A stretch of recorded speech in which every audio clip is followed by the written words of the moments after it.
Keeping plants well hydrated can be a bit of a slog, but over the years I've learned a few tricks that should help you to slash time spent watering. Let's start with some quick fire tips. When planting a thirsty crop like, say, squash, aim to create a depression in the soil and then plant into that. Or alternatively, bank up the soil like I am doing to create a ring around the plant and then water into that. So the water is contained, can sink in rather than just running off over the surface. The same idea goes when planting up rows. Use a hoe to create a shallow trench about 2 inches or 5 centimetres deep, then plant along the bottom of it. The trench will help to retain moisture every time you water, making use of every precious drop. When sowing into seed drills like this in dry weather, you can trap moisture around the seeds to make things easier. Water into your marked out drill, then let it all drain through and then repeat it again just to make sure it's really moist in there. Then go ahead and sow along the bottom before covering your seeds over. Now what we're doing here is creating a lovely, cool, moist environment directly around the seeds. You won't have to water again for at least a few days, and you'll avoid that risk of creating a hard crust, which can sometimes happen when you water over the surface and it dries off again. And do stick around to the end, because I will be sharing what has to be the most water efficient, time saving, and quite frankly genius method of all, and you can do it too. Water can run out of the bottom of containers way too quickly, especially if the potting mix has been allowed to contract because it's dry. So one simple solution to that is to pop your containers onto a saucer or some sort of reservoir to catch excess water that drains out of the bottom, and then just leave your container there to soak it all up in its own time. But whatever you do, remove the container from the saucer after 2 hours so that it's not sitting in water. Planting something bigger, like for example a fruit bush, well, puddle it in. Dig out your hole, then pop your plant in, and then fill it all the way to the top with water. Let it all drain through, and then repeat the process again before filling it in with more soil. What I've just done here is create a beautifully cool, moist environment around the root ball, and this shouldn't need watering for quite some time now. Watering by hosepipe is undoubtedly convenient, but watering by watering can is often a lot quicker. You can just dunk them straight into the water to fill them like this. Then make sure you cover the water once you're done to keep the local wildlife and mosquitoes out. Water pours out a lot quicker from a watering can than from a hosepipe, especially on hot days when high water demand can lead to low water pressure. And if you've got 2 watering cans, well, that's double the speed again. Nice. Some plants need more water than others, so spot water the thirstiest crops and leave the others. Unless you're in a really warm climate, most mature plants are quite capable of finding their own moisture. So concentrate your efforts on either smaller plants or thirsty crops like these celery here. It may seem obvious, but it's easy to get into a trance-like, mindless state, just slavishly watering each bed, moving on to the next, without really concentrating your thoughts on what needs prioritising. One thing I like to do when it's really hot and my water barrels have run dry is to redeploy one of them up here in the vegetable garden. With the water barrel in place, I can then fill it up with water from the hose pipe and keep the levels in here topped up. So while water delivery from the hose pipe is a lot slower, I can still get the speed of the watering can by dunking it in as usual and delivering that water that much quicker. Now, of course, one thing you want to be careful about is not letting this water overflow. You don't want to waste any precious drops. And if you don't have a water barrel, well, any large container like this would do fine. Oi, oi, oi, oi, oi, oi. No, I haven't lost the plot. I'm talking about these, ollas, the very best way to save water and crucially your time. Ollas are a centuries-old, probably millennia-old passive watering technique that saves a lot of water, up to 70%, as well as a lot of your time. So how do they work? Well, this here is a traditional olla. It's made from unglazed terracotta, and that is important. It mustn't be glazed or sealed in any way because we want the pores in the terracotta to become saturated with water. Then once the water reaches the outside wall of the olla, it passes out into the soil. Traditional ollas have a wide body like this but a narrow neck, and that's because the olla is buried underground right up to the neck. This means that less of it is exposed above ground, so you're losing less through evaporation out of the top. So let me show you how this works. I've dug a hole for the olla here and pop it in, and then of course we're going to backfill with the soil here, leaving just the neck exposed like that. And now it's just a question of filling it up with our water. Use this filter here, it's a touch easier that way.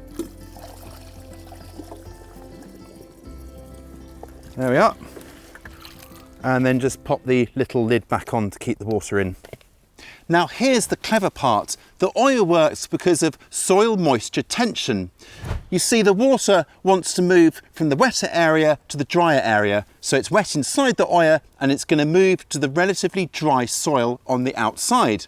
Now, if the soil is really quite wet already, that transfer isn't going to happen, so the soil won't get oversaturated. That's pretty handy, right? Purpose-sold ollas like this aren't cheap, so let's look at a cheaper alternative before we make our own. These terracotta watering spikes work in a very similar way to ollas. Just bury them right up to the neck into the soil next to your plants. And this time we're going to put long-necked bottles of water into them like this here. Now, the bottles are acting as our reservoir of water, so whereas the olla contains the water within it, here the bottles themselves are the reservoirs and the spike is what's delivering the water into the soil. Now, I think this looks pretty cool, but if you're not that keen on bottles sticking up here, there and everywhere, well, maybe concentrate on the green bottles, which will better camouflage and secure them among leafier crops. That's not a bad idea. Now, these guys are quite delicate, so make sure they're thoroughly pushed down into the soil and make sure they're nice and upright too. Glass bottles are good because they're heavier and will weigh down more, so they won't rock about in the wind and potentially crack these guys. Keep them nicely topped up, and because of the tight nature of these spikes, they're great for kind of smaller spaces or for use within containers. Long-necked glass bottles, I'd say that's the perfect excuse to have a party. Those watering spikes cost about 1/10 of the price of that olla, so they're quite cost effective, but there's a way to get the same benefits for even less, by making your own of course. Now for this I'm using an unglazed terracotta pot which has got quite a thin wall, so the water can easily pass from the inside to the out as it saturates the pores within it. The first job to convert this into our own olla is to seal up the hole in the bottom. Because we don't want the water to rush out, we want it to saturate the pores and pass out through the sides. Now, I've found that the best way to do that is to use a waterproof mounting putty or plumber's putty, and we're going to kind of massage it all together and then cover the drainage holes here. So take half the putty and then seal the hole from the inside. Now we need to squash it down nicely to make really good contact with the terracotta, so there's no kind of gaps left where the water can escape. And then with that down, we can flip it over like this, and supporting it from the inside, do the same on the outside of the pot like this, squashing it down nicely, making sure that the drainage hole's properly filled and we got good contact with the terracotta. Now this can be left, this particular putty is left for 4 hours at least to create a kind of watertight, kind of hard seal. Here's one I prepared earlier and it's already set and got a really good seal, but we need to test it. Now it's important to do this before using your olla to make sure that it's going to do the job we want it to, and that's dispense its water slowly. Okay, fingers crossed. I would say that's watertight. Let's get on and bury it. Okay, so I'm digging a hole that's almost as deep as our olla here, and then pop it in Look at that, perfect. And we want it so that the neck of it is ever so slightly proud of the soil, so that soil doesn't kind of roll back into it and clog up the water. And now just fill it up. Okay, I've got my ollas all filled up with water. The next job is to cover them. Now I love these pot saucers. Terracotta really looks handsome, but bear in mind that because it's porous like the pot, it's going to lead to more water loss from the top. So these will need topping up more often.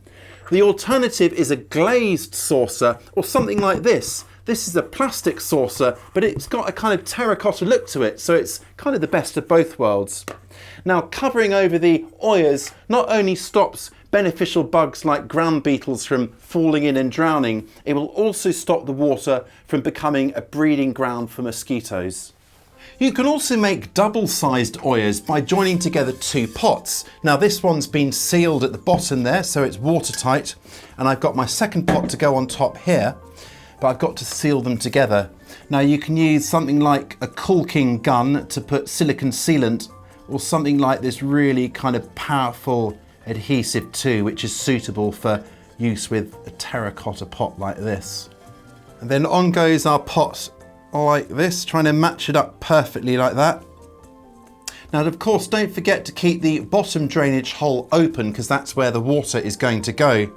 The advantage of a double-headed olla like this is that it's got twice the capacity, of course, and because you're burying it right up to here, there's a lot less kind of exposed area versus the kind of reservoir that sits under this soil like this. So this is going to last a lot longer. I'd say these double-headed ollas are a little bit fiddlier than the single ones that we've just done. I'll need to put a funnel in the top here to kind of add the water.